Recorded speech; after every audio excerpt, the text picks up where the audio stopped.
आपकी लाया आपके चरण तो बड़े कोमल है और मेरा ये वक्षस्थल कठोर है। प्रभु आपका चोट तो नहीं लगी। देखिए भाव कितना प्यारा भाव है। चोट तो नहीं लगी, पाँव दे मुझे, मैं आपके पाँव को सहलाऊंगा। प्रभु जी ने कहा कि हाँ, ये जो है सर्वश्रेष्ठ, ये सर्वश्रेष्ठ देवता है और ये वही चरण है जो प्रभु की विष्णु की जो वक्षस्थल पर हमेशा के लिए छप गए हैं और उनका चरण चिन्ह की छवि भगवान के वक्षस्थल पर हमेशा के लिए बन गई थी।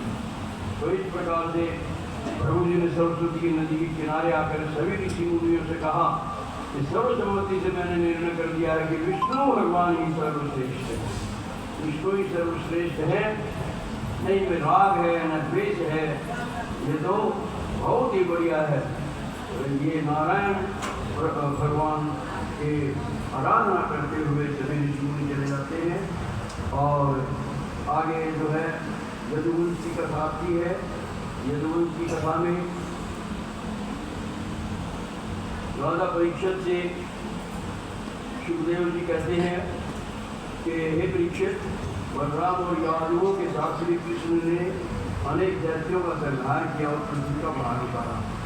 अब आगे पृथ्वी का भार उतारना और भी जरूरी है, क्योंकि अब ये हमने राक्षसों को मार दिया, राजाओं को, निशाचर राजाओं को मार दिया, तो कष्ट देते थे लोगों को।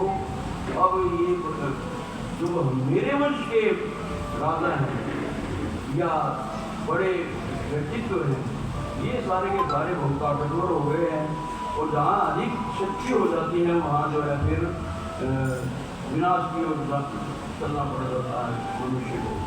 तो अब ये यादव दम्भ में आकर के अजय बन गए हैं। भगवान सोच रहे हैं ये यादव अब अजय हो गए, इनको हराने वाला ही कोई नहीं है और संख्या में भी बहुत भारी है, इनके गुरु भी करोड़ों हैं।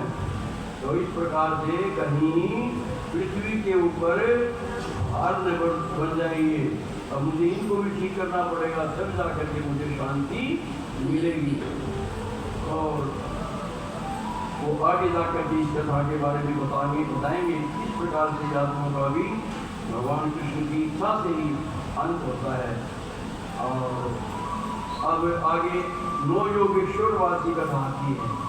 नौ योगेश्वरवाद राजा विदेह होते थे, निमी राजा, जिसने 9 योगेश्वरों से भगवान की प्राप्ति के साधन पूछे हैं।